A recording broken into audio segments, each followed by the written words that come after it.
Spoiler alert right at the beginning of the video, if there wasn't any Lancool 3, this would be the best case of 2022. And here's why. So let's check it out. This is the Lian Li Lancool 216. Definitely an upgraded version from the past Lancool 215 and all the others in that segment, except for the, of course, Lancool 3. But it does shine with loads of features and wow, just wow, as I say to all the products that I'm quite fascinated and really actually, how would I say it, positively surprised by them. So let's go into details, specifications and check everything we need to know about the Lancool 216. We have a mid-tower chassis that is definitely optimized for airflow because it has all-around mesh panels on the front, top and on the side on the power supply shroud. It has two 160mm RGB fans on front and one 140mm at the back, which are PWM, and they give quite nice airflow throughout the case.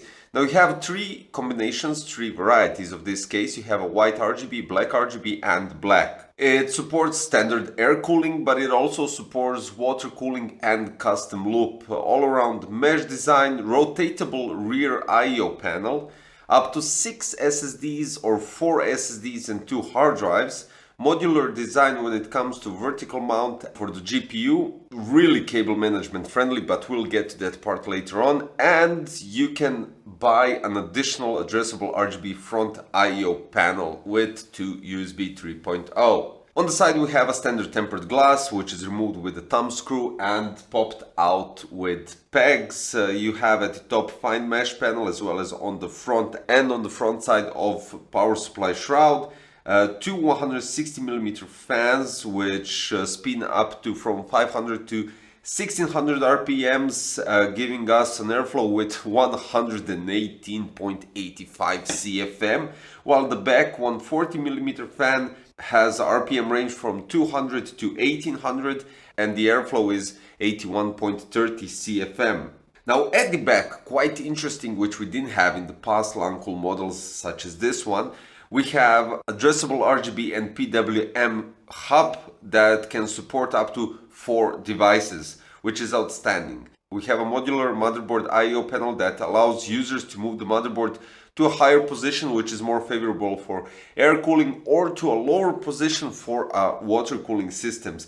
You also have a possibility to place an additional fan here at the back. If you decide to go with the vertical position of the GPU and place a fan at the back, this will give you a better exhaust of the hot air, and it doesn't matter if the GPU is too close to the tempered glass. Speaking about air cooling and the radiator support, you can go up to 360 on front or 280. At the top you can go with 360 with overall thickness of 55mm.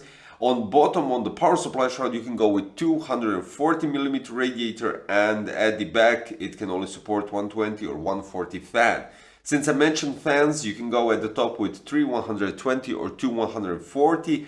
At the front you can go with 2 160, 2 140 or 3 120. Now talking about water cooling solutions, if you lower the motherboard a bit lower, radiator support, you can place a radiator on the power supply shroud, but you can place on top 360mm radiator with thickness overall with fans 77mm or 280mm radiator with thickness going maximum at 60mm.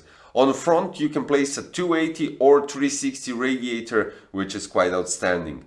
The front I/O can be relocated on the side, or if you decide to go and buy that additional I/O panel with LED control, that's an option as well. The case supports ATX, micro ATX, mini ITX motherboards and eATX under 280mm in white, which means that you have to flip the rubber grommets on the side. Now, for the component size that you can place inside, the GPU length can go up to 392mm and 180mm in height for the CPU tower cooler. Now, taking a look at the case as it is, I actually did pull this one just as the Lancool 3 to see if the tempered glass will pop out, but it doesn't. So That's a shame, but nevertheless, it's a patent that they used on Lancool 3, and I think they should stick with Lancool 3 with that patent, which is quite outstanding. But here we go. You can remove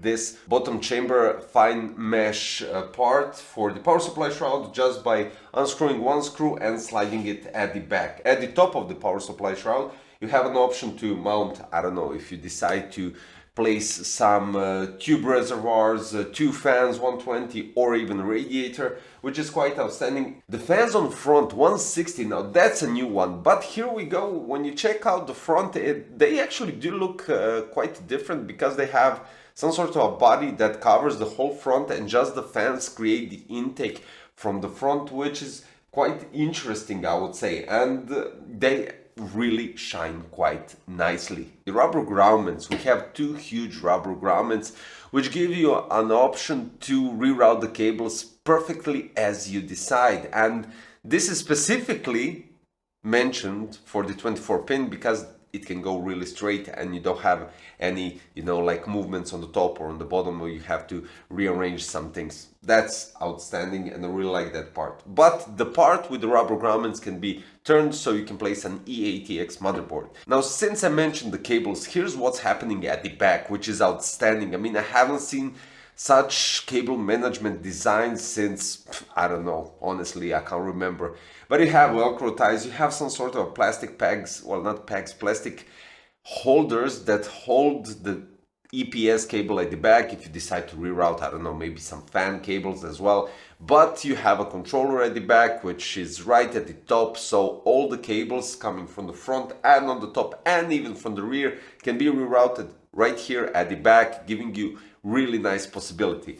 Now here I removed the original white panel that was standing here on the chassis and placed the additional LED RGB control and 2 additional USB ports, which are really handy, and the cables are really nicely designed. Well, basically the fans are nicely placed, so you can reroute the cables quite nicely beneath them and back to the bottom of the power supply shroud, giving you again great cable management. It goes around the hard drive cage, so you don't have to worry about it. You can maybe play around and remove this fine mesh part right here and reroute the cables from the front, but it's all up to you, because this case really is wow. Now here we go. I placed a really huge power supply. So we have a Seasonic Prime PX 850 watts. I used the original cables from the power supply and I used the extenders.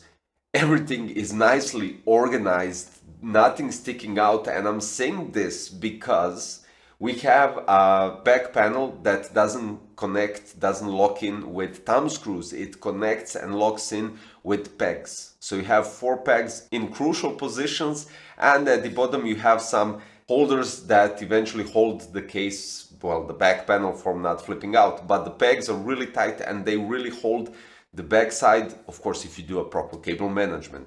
Now at the top on the I/O panel we have a power on button, reset button. You have 3.5mm jack 4-pole for your headset and for your microphone, so it goes with 1 jack. You have 2 USB 3.0 and you have USB type C. All in all, basically I think I'll cut it short, because even with all these specifications I would give this case, I don't have an outstanding badge, but I would say in this mid-range category, definitely a Best Buy and PC Crazy approved badge, without a doubt, because I haven't enjoyed, apart from the Lancool 3, I haven't enjoyed building in such a case for quite a while. You open the part of the chassis and you say, wow, now this is cool. Then I was shocked with the controller, I was shocked with the cable management possibilities and everything that you could do here. And I honestly don't know if Lancool 3 is too big case for your room, for your setup or whatever. Go with this one. This is the second best chassis of 2022. And I'm not saying this because I really like the Lancool 3 and that's going to be my main rig for the simulation racing. But this case, definitely, if I had to build a third PC, this case would be it.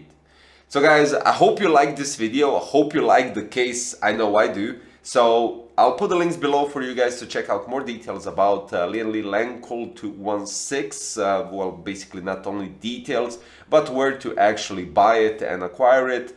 And that's about it. If you liked everything you saw, don't forget to subscribe, guys. It really does help the channel grow and keeps all of this working.